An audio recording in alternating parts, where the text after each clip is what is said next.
New Comic Book Day is staring us in the face, and so it's time to take a look at the books on my pull list.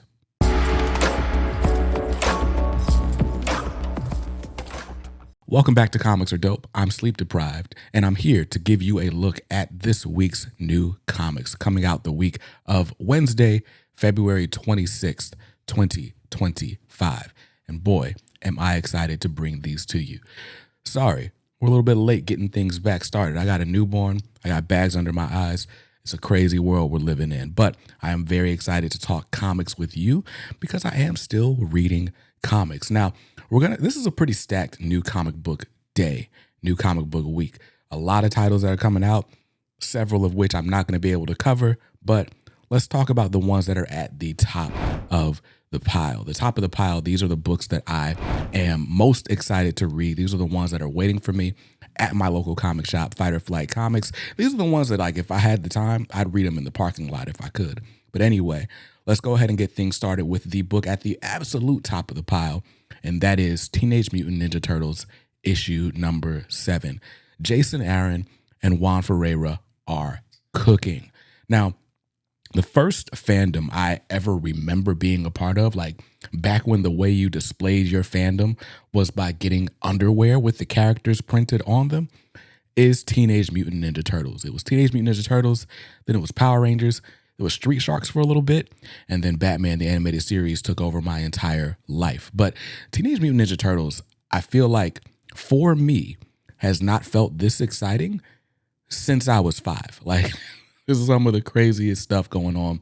Basically, Jason Aaron, for the last 6 months, has been slowly walking us back and getting us into a new status quo that feels familiar, but with higher stakes than we've had in recent years. I've seen the Ninja Turtles since I got into comics go from being like kind of slice of life a little bit to a little bit more like cosmic and kind of timey-wimey stuff. If there's one word that describes this era of Ninja Turtles so far, it's gritty. We're back on the streets of New York or other places, and the Turtles are not just fighting the elements of the Foot Clan and distrust and stuff like that, but they're also kind of fighting each other and themselves. And that has just been an awesome level of gravitas to a series that can get wacky at times, but Juan Ferreira's art also really grounds it, really brings out that grittiness, and that is something that I am very much appreciating about this era of Ninja Turtles. I feel like I've been praising it for 6 months straight, and I'm running out of good things to say about it. Like, I'm running out of language to describe how much I love this book, and that might make it feel disingenuous. I promise you it's not. I still love this book. Teenage Mutant Ninja Turtles issue number 7 out this week. Cover price is $4.99. I'm grabbing cover A. And let's talk about the rest of the books at the top of the pile, the books I'm most excited to read this week, starting with Justice League Unlimited issue number 4. Now, Justice League Unlimited by Mark Waid and Dan Mora has been awesome. I do feel like the art kind of goes back and forth. It's like great and then it's good. Either way, it's awesome.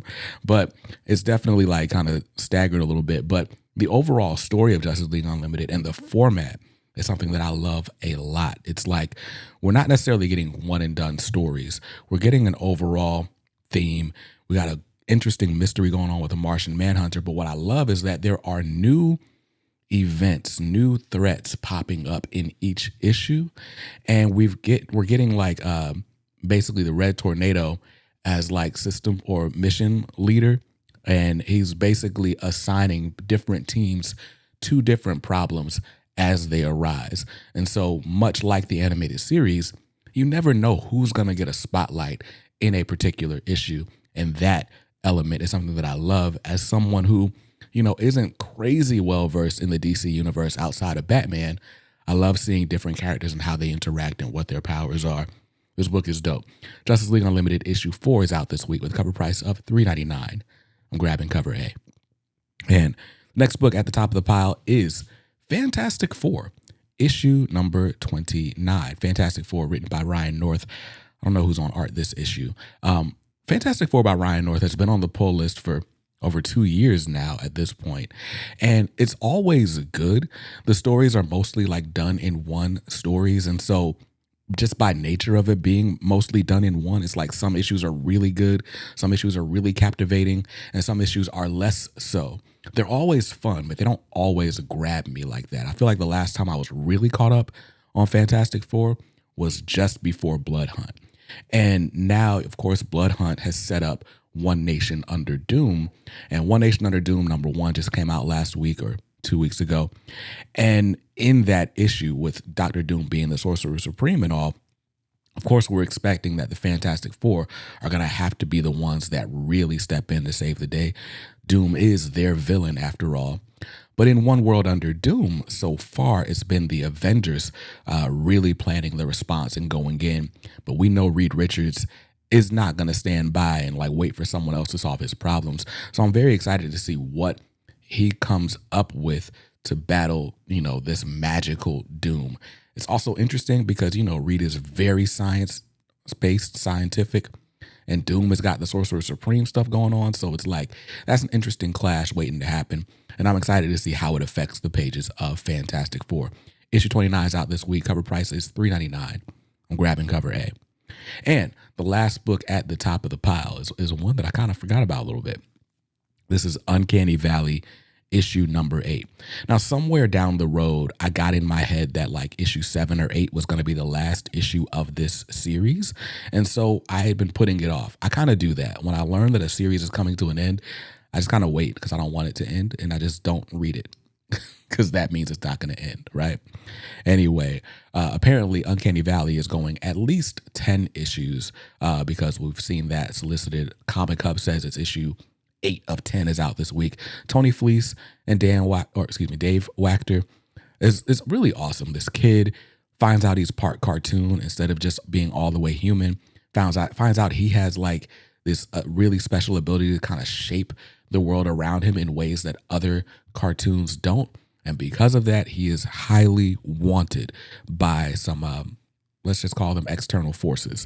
I'm curious to see how this series ends, although I don't want it to end, and that's why I'm not even caught up with it. But I'll read issue 7, and then I'll read issue 8, and I'll come back and report to you ahead of issue 9 on just how good it still is. I have no doubt that it's still amazing. $4.99 is the cover price on that. I'm grabbing cover A. And that's it. Those are the 4 books at the top of the pile. Tough decision this week, by the way, but you can only pick 4. So those are the top of the pile for me. Now let's get to the books that are on the radar. The On the Radar segment is powered by our friends at Global Comics. And what these are the books that their new #1 series or new jumping in points, new story arcs that I'm curious about, if not excited for. And so the first book on the radar this week is Pop Kill, issue #1. This, I believe, is published by Mad Cave Studios. And the pitch for this series is what really got me excited. It's like an espionage story based on 2 soda companies competing for each other and trying to use any means they can to come out on top.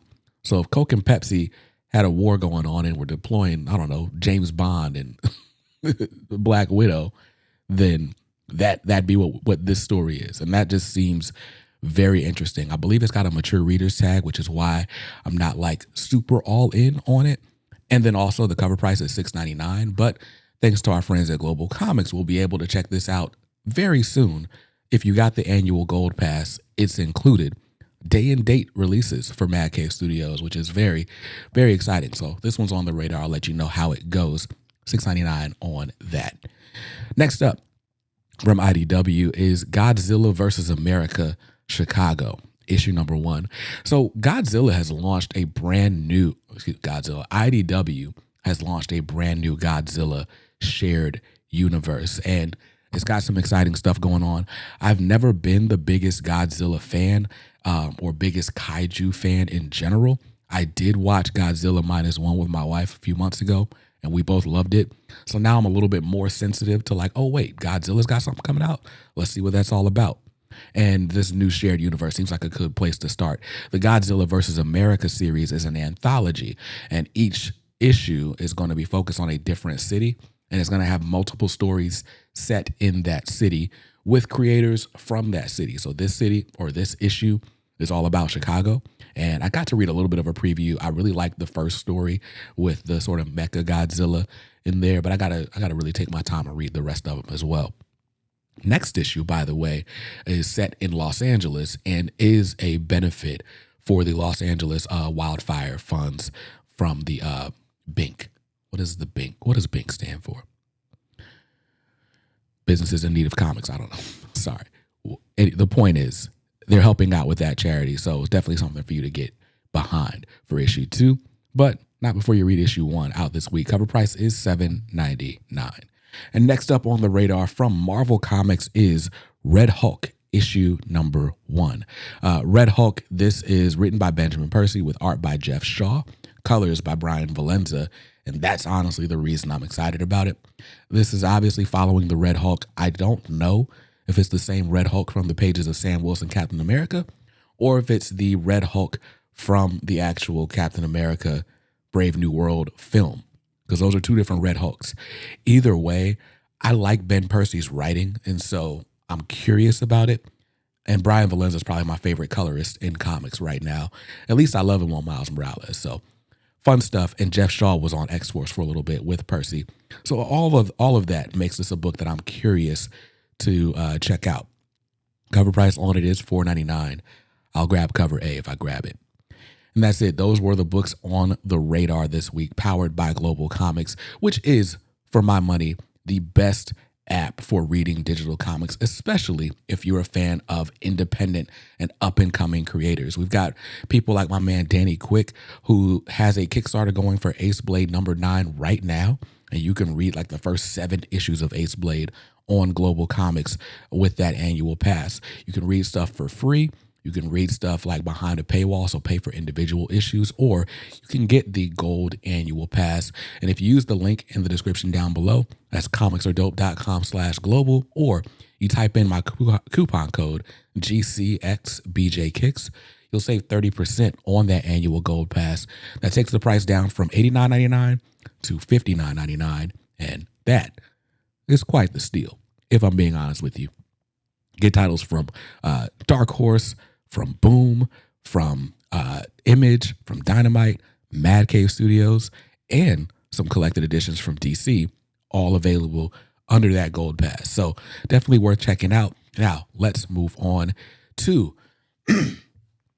a segment that I like to call the Fledgling 4. These are titles that have been on the pull list for a while. I've fallen behind for one reason or another, but I want to revive them. Like, I want to go ahead and give them the shock, let's pump the heart back up, and let's see if they end up like back on the top of the pile. Let's start out with Superman, issue number 23. Joshua Williamson has been doing a great job on Superman, but I have not been caught up on Superman since House of Brainiac. They did the House of Brainiac crossover with Action Comics, and I like barely got caught up then. And then we did Absolute Power, and I got behind again. Now we've moved into the all-in era. I have not read a single issue since Lois Lane became like a superwoman, and that's unfortunate. So it's time for me to get caught up with Superman. Issue 23 is out this week. Cover price is $4.99, and Dan Mora's on art. That's reason enough to get excited, but the to-read pile of shame. Next up, another fledgling title on the list. This is kind of a recurring entry on this list, but it's Ultimate X-Men, issue number 12. It's written by and drawn by Peach Momoko, and here we are. This is the point that I said I was going to drop the title, because now we've got a full year, the 2 trade paperbacks, and I can just start keeping up with this and trade. What renewed my interest in this title, though, is Ultimate Wolverine. And to be fair, the Ultimate Universe is probably my favorite thing going on in comics right now outside of the TMNT relaunch. The Ultimates is amazing. Ultimate Spider-Man, Ultimate Black Panther, like 2A, 2B for me. And then Ultimate Wolverine gave us a new understanding of what's happening to mutants in this new 6160 universe. And there's mutant activity in Russia, and then there's mutant activity in Japan. And Ultimate X-Men is the book covering the mutant activity in Japan. And now that we understand that there's also the mutants that we kind of know and love elsewhere in the world, now I'm more curious to see how they fit together and how they end up working together once they discover each other. And that makes me want to get caught up on Ultimate X-Men. Issue 12 is out this week. Cover price is $4.99. That's cover A. Speaking of Ultimate Universe stuff, Ultimate Spider-Man issue 14 is out this week. I haven't read an issue since 11 because I missed the Christmas issue, and we've had 2 issues since then. So, yeah, that's what happens when you have a baby and you move. I haven't slept in weeks, and yeah. So, Ultimate Spider-Man issue 14 is out this week. Cover price on that is $4.99. And the last book in the fledgling 4 this week is Green Lantern issue number 20. Green Lantern, written by Jeremy Adams. I don't know who's on art. Is it Hermanico? Is it Fernando Passarin? I don't know who is on art this issue, but what I do know is that the Green Lantern core book came out a couple weeks ago. I read that and I enjoyed it well enough, but it definitely has like some, it also reminds me of like animated series stuff. Maybe there's just one development that kind of threw it in that direction and almost made it feel like, I don't know, wish fulfillment isn't the word. The point though is that what I feel like might be missing from the Green Lantern core book is a real emotional weight. This feels like we're going to get like action adventure stuff, going out, finding new lanterns, finding new people that are being oppressed and, you know, saving the day, kind of get in, get out, be the benevolent police force for the galaxy that we hope the Green Lantern Corps will be. And I like that element of it. But one thing I did really enjoy about Jeremy Adams' Hal Jordan book was the emotional weight going on between, you know, Hal and Carol and Hal kind of dealing with this new status quo. I have fallen so behind on Green Lantern, but with there being 2 Green Lantern books, now I'm even more interested to see like, okay, what's the difference between these books? What are the elements that I like about each one? And which one of these like can honestly fall to the trade waiting list or me reading on DC Universe Ultra? Jury's still out. I'll let you know. Green Lantern 20 is out this week. I love this cover. And that's even another reason to buy it. $4.99 on that. And that's it. Those were the titles on the fledgling 4. Those are the books that are like, again, they're on the list. I'm definitely buying them, but I'm behind on them. And hopefully they make their way back to the top of the pile or off the pull list in general. Sometimes we got to pull the plug. Now, last segment on the show is a segment I like to call Trade Waiting. These are the books, basically brand new series that are now being collected for the first time. So if you, like me, don't pick up everything, but you want to kind of get the highlights, this is a great section for you to wait for. We're actually going to start things off not with a trade paperback, but with a hardcover. John Constantine Hellblazer, Dead in America, is getting a hardcover. This was Cy Spurrier's series from last year. It ran 11 issues, and I think there's like a bonus story in there as well. So basically a whole year of Constantine. Constantine doesn't really make it to the top of my pile very often. I don't really do like a whole lot of magic, and I definitely don't do many demon stories. And John Constantine kind of does both. So it never really ends up anywhere near my radar, but the art looks cool. I've heard good things about this, so maybe it's something you'll be interested in. Cover price on it is $39.99. Next up, for Marvel, The Amazing Spider-Man Volume 12, Dead Wrong. The Amazing Spider-Man, this is the end of the Zeb Wells era. So if you enjoyed Zeb Wells on Spider-Man, all the stuff going on between Peter and Mary Jane and who's Paul and what's happening with the Green Goblin, and this arc specifically focuses on Tombstone. And I read it in preparation for like doing my Marvel video this week. This arc was really, really good, really action-packed. I really liked where they ended this run. So I think you'll enjoy this trade, even if you were not following the Amazing Spider-Man series. All you really need to know is that Tombstone has it out for Peter Parker, or Spider-Man, I should say, and chaos ensues. Really good volume. ASM Volume 12, Dead Wrong. contains issues 55 through 60, the last of the Zeb Wells era, before we get into the 8 Deaths of Spider-Man and the upcoming Spider-Man relaunch by Joe Kelly. $29.99 is the cover price on that one. It's pretty padded with extras. Next up, also from Marvel, The Incredible Hulk Volume 4 by Philip Kennedy Johnson, Nick Klein, and Danny Earls, City of Idols. This is bringing The Incredible Hulk kind of back to that sort of horror-leaning book that it was when it was The Immortal Hulk by Al Ewing. I read Volume 1, and I read Volume 2, and I read Volume 3. And I liked them all. So I'm curious. I'm excited to get into Volume 4. I like reading this in trade. I don't know how well it stacks up in single issues because I haven't tried to keep up with it that way. But it's always a great chunk of reading for me. $19.99 on that. Speaking of Philip Kennedy Johnson, his creator-owned series with Boom, Crocodile Black, is getting a trade paperback. This collects issues 1 through 5. Basically, this kid, during the pandemic, becomes like a weird, sort of voyeur for like crime and grisly murders and stuff. I read the first issue and it kind of looked like he becomes fixated and might become a murderer himself. I don't know if he becomes a murderer or if he just becomes someone that's looking to see other people do crazy things. But interesting stuff. Crocodile Black is out this week, $17.99 on that trade paperback. And finally, from DC Comics, we are getting Titans Volume 2, The Dark Winged Queen.